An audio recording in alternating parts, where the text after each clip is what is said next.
And last, but certainly not least, we have Gavin Ganere.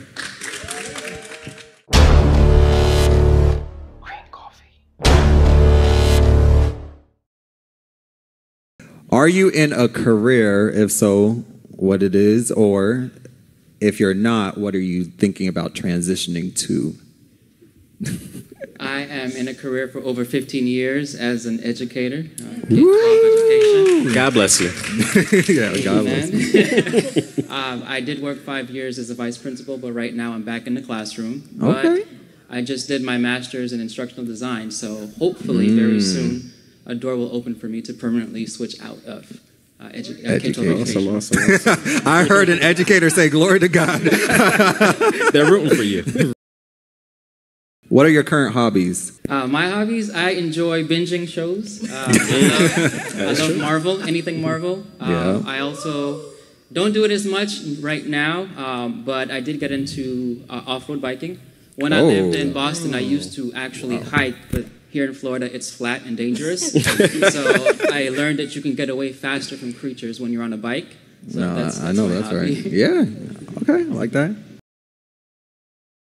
What type of things do you think you are breaking in your life? Like what things growing up might have been one way, but in your life you're like, no, this stops now. Could be serious, could be spiritual, could be unserious. However.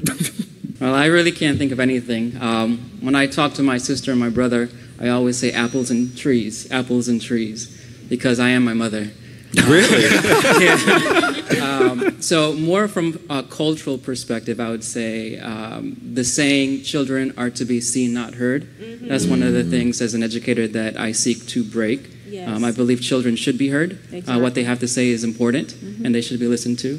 I like that. Okay. What do you guys find most challenging in the dating scene now? One, I will say inflation. Amen. That's true. That's true. Inflation ain't no joke. And two, I think the older I get, personally, the less interested I am in a relationship. Okay. So younger, it's these guys. It's them. Older, I don't really care. I got that right? Yeah, sounds right. Just wonder if I assessed that correctly. I mean, I don't know if we can generalize that for everybody. Yeah, but okay. Okay, so question for Gavin. What made you be okay being single? Like, what things made you be okay with where you're at? Where you're kind of like, if it comes, it comes. If it doesn't, you know. What made you get to the point where you're kind of content? I think it's that enjoying having your own stuff and no one to say otherwise. Okay, I like that. I think so. As I get older, one of the things I value the most is my personal freedom. And being married requires you to give up a portion of that, and you become one.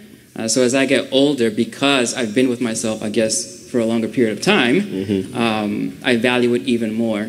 So to give it up is more of a sacrifice now than it would have been 20 years ago. Gotcha. Does make sense. So it's going to take someone pretty... Yes. They're going to have to like... So like if you come across a woman and you're like, oh, this can be my wife. Like I think she's amazing. Everything lines up. Would you be open to pursuing her, or would you be hesitant? Because and it's not that I'm saying that door is closed. It's I'm happy. So I'm not trying to force the door open. And that's a really great place to be, because you're so content with who you are. So when you meet that person that you're ready to be with, this is a special person. Now, I will say the hardest part about being single at my age is actually the church. That's where I feel the most uncomfortable, is being in church and having never been married. And I kind of feel like if I was married and divorced, it would be better than to have never been married. And I'll give you some examples. I've gone to churches. When I moved to a new area, I've been going to a church, no one says hello. And one day, my sister goes to church with me, and all of a sudden, everybody's saying hello. Another church I went to, different area, and I'm thinking, okay, I might like this church. I might want to come here. And I was talking to one of the elder's wife, and she's like, "Where's your wife?" And I said, "I'm not married." And she's like, "Well, I can fix that." And I never went back to that church. So there's a constant feeling with churches that because you're single, you're imperfect. And it's like it doesn't matter where I go. And I've lived all over the U.S., and it feels the same pretty much everywhere you go. So that's the hardest part about being single. But other than that, like I said, it's I'm fine. I'm happy. I'm content. Like, leave them alone.